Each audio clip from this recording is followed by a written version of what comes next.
On the morning of June 17, 1994, news reporters from across Los Angeles raced to a single, highly anticipated location, their cameras ready to capture a moment that would likely last only a few seconds.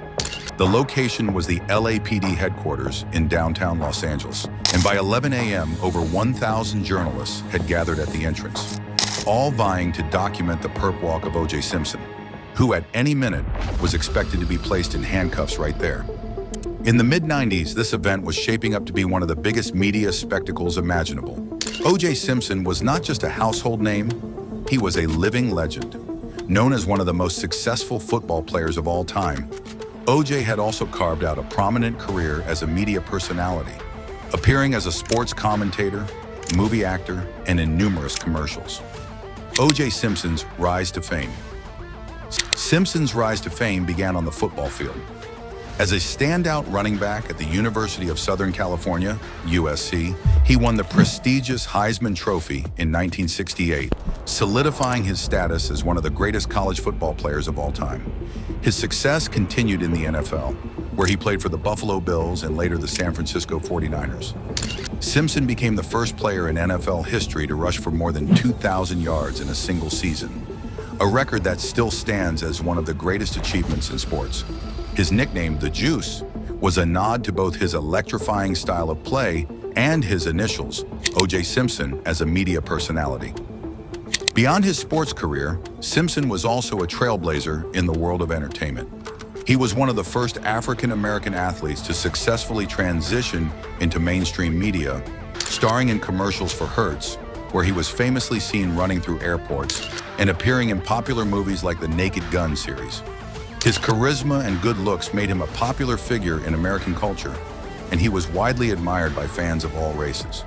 The double homicide, the discovery of the bodies. But on this day, Simpson was facing something far more serious than his previous achievements or public persona. He was about to be taken into custody as the prime suspect in a double homicide investigation, one of the most serious crimes imaginable. Just 5 days earlier, in the upscale Brentwood neighborhood of Los Angeles, 2 bodies had been discovered. The victims were Nicole Brown, Simpson's ex-wife, and Ron Goldman, a friend of Nicole's, both brutally murdered in front of Brown's apartment. Nicole Brown's history of abuse. Nicole Brown had endured years of harassment and abuse at the hands of Simpson, both during and after their marriage. It was well documented that O.J. had stalked her and been violent toward her on multiple occasions. Nicole had called 911 several times, reporting incidents of domestic violence, and there was a clear history of abuse that would later become a central issue in the trial. 911 emergency. Can you get someone over here now to 325 Gretna Green? He's back. Please. Well, okay, what does he look like? He's O.J. Simpson. I think you know his record. The 911 call played a significant role in the unfolding drama, providing chilling evidence of the fear and danger Nicole Brown faced. The anticipation at the LAPD headquarters was palpable as the media and the public braced themselves for what would become one of the most sensationalized criminal cases in American history. The arrest warrant and media frenzy issuance of the arrest warrant. The second victim, Ron Goldman, was a friend of Nicole Brown's, who just happened to be at her apartment that night to return a pair of glasses she had left behind at a restaurant. Unfortunately, this small act of kindness placed him at the scene during the brutal crime. Traces of blood belonging to the perpetrator were found at the crime scene, and the evidence began to point directly at O.J. Simpson, making him the prime suspect in the double homicide. With this incriminating evidence in hand, the police made the decision to arrest O.J. Simpson. Los Angeles County District Attorney has just filed murder charges against Orenthal James O.J. Simpson. The issuance of the arrest warrant for O.J. Simpson only intensified the media frenzy and public interest in the case, setting the stage for what would become one of the most widely covered criminal trials in history. As the nation watched, the drama unfolded in real time, with every development scrutinized and broadcast to millions of viewers. O.J. Simpson's disappearance, voluntary surrender agreement. Due to O.J. Simpson's fame and his previous cooperation with law enforcement, it was widely assumed that there was little risk of him attempting to flee. After all, a celebrity of his stature wouldn't likely go on the run. With this in mind, the police made an agreement with Simpson's lawyers that allowed him to voluntarily surrender at the police station, which led to the massive gathering of reporters eagerly awaiting his arrival. O.J. Simpson had failed to surrender. However, this is where events took an unexpected turn. As time passed, with more than 2 hours gone by, the mood among the crowd of reporters shifted from anticipation to confusion. Suddenly, they were asked to come inside the building. Uncertain of what was happening, the reporters were stunned when they heard the police statement. The Los Angeles Police Department right now is actively searching for Mr. Simpson. The announcement that O.J. Simpson had not arrived as planned and was now being actively sought by the police shocked the nation. What was initially expected to be a routine perp walk had quickly escalated into one of the most infamous and dramatic manhunts in U.S. history. The manhunt begins Simpson's disappearance and letters. With O.J. Simpson failing to show up at the police station, the authorities decided to head to his location. O.J. had spent the previous night and morning at the home of his close friend and lawyer, Robert Kardashian, in the San Fernando Valley. Along with Simpson's legal team, several doctors and O.J.'s former football teammate and childhood friend, Al Cowlings, were also present.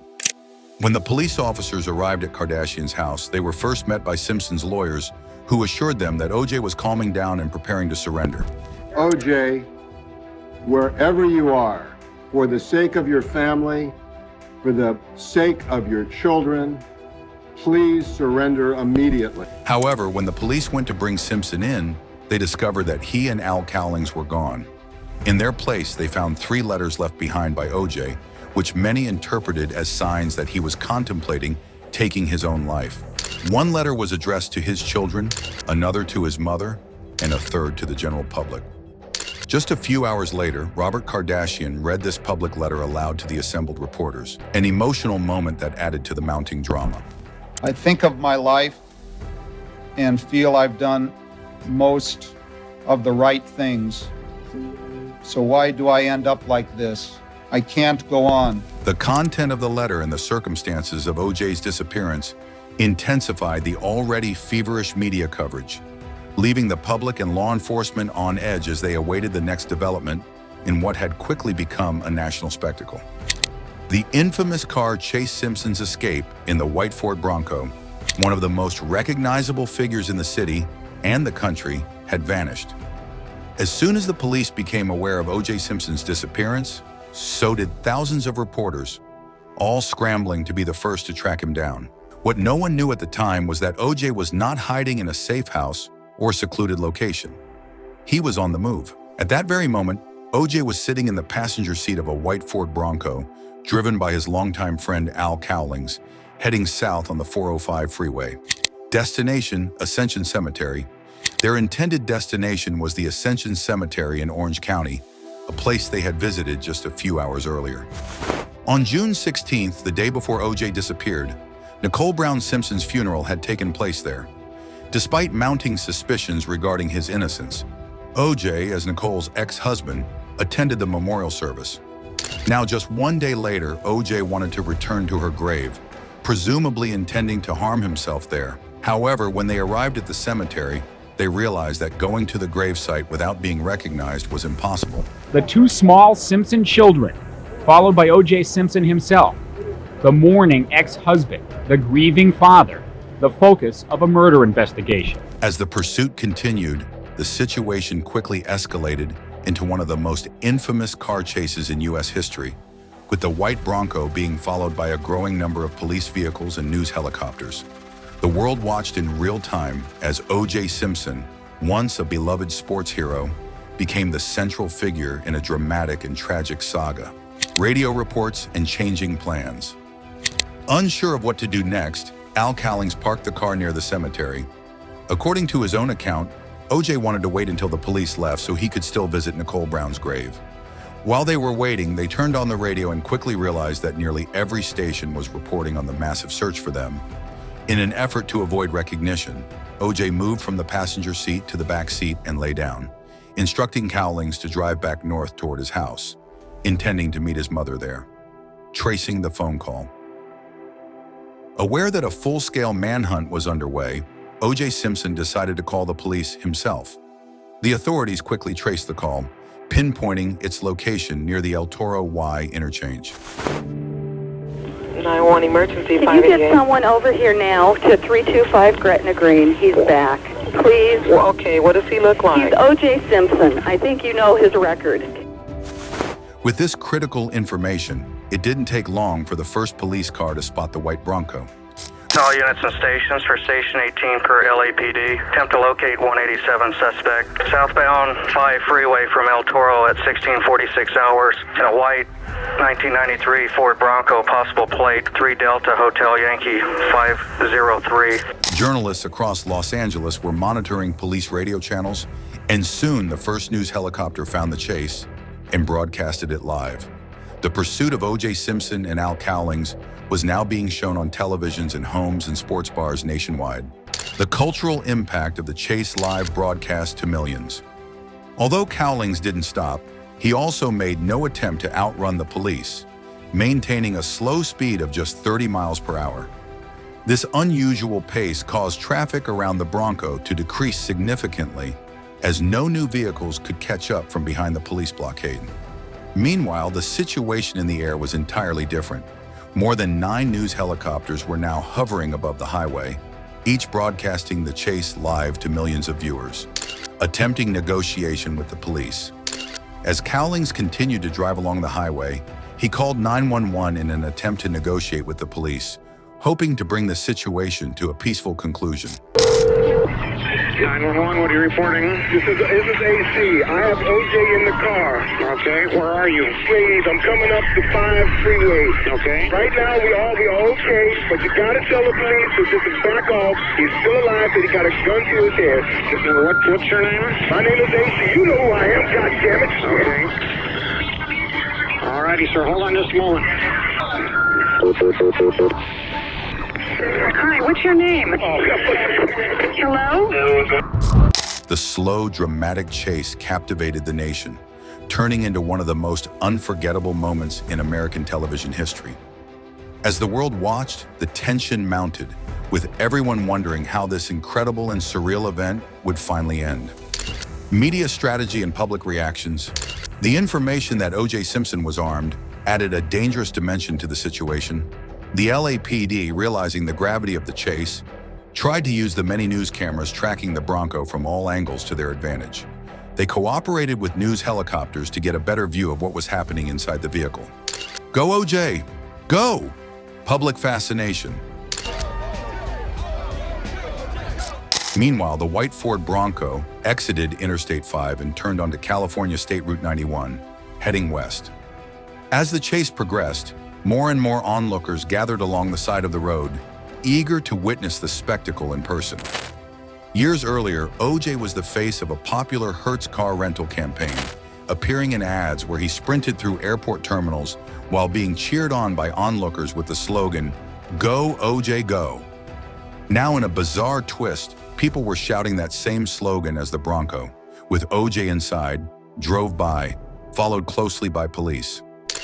Breaking television records, massive television audience. The entire country was on edge. It was a Friday evening, and with several major sporting events underway, television viewership was already high. But the O.J. chase quickly overshadowed everything else, catapulting viewership to unprecedented levels. Sports broadcasts were interrupted or relegated to a small frame on the side of the screen. Some sports commentators who personally knew O.J. even took the opportunity to appeal to him directly, urging him to surrender peacefully. No sporting event could match the drama unfolding on the streets of Los Angeles. Comparison to the Super Bowl.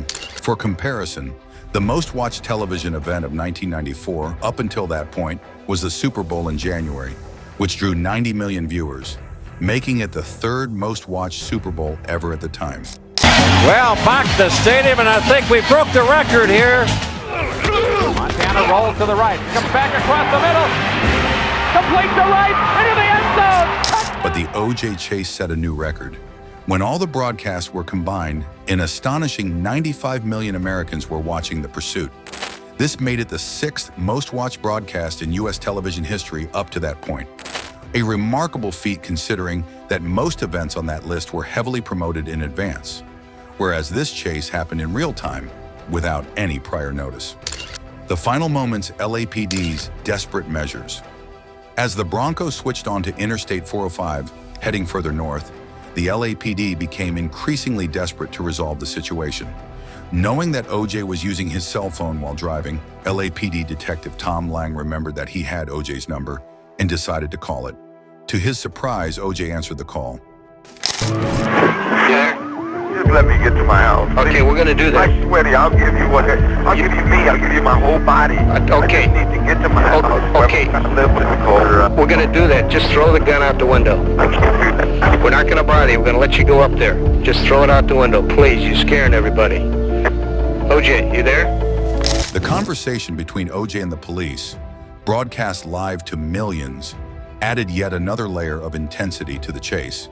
As the country watched, hoping for a peaceful resolution, the chase continued to unfold in a way that no one could have predicted. Negotiations in Brentwood. As O.J. Simpson and Al Cowlings approached the Brentwood neighborhood where O.J.'s house was located, the car exited the freeway and navigated through narrower streets. On the phone, LAPD Detective Tom Lang continued to engage with the distressed and potentially dangerous O.J. Simpson, repeatedly trying to calm him down by talking about his children and family. You're listening to me, I know you are. You're thinking about your kids right now, aren't you? Aren't you? Oh. They're thinking about you. They're thinking about you. So is your mother. Your mother loves you. I'm the only one that deserves. No, you don't deserve that. Get hurt. You do not deserve to get hurt. You do not deserve to get hurt. Don't do this. All I did was love Nicole. That's all I did was love her. I understand. I love everybody. I try to show everybody my whole life that I love everybody. We know that, and everybody loves you. Lang carefully shifted the conversation to flatter O.J., referring to him by his famous football nickname, Juice, and urging him not to give up. Juice, don't give in now. You've been a man all your life. You're admired. Don't give it up. At 7:57 p.m., after a long, intense journey, the white Ford Bronco finally arrived at O.J.'s home. Cowlings pulled into the driveway and parked the vehicle. As they came to a stop, O.J.'s son, Jason, ran towards the car, shouting through the driver's window in a desperate attempt to reach his father.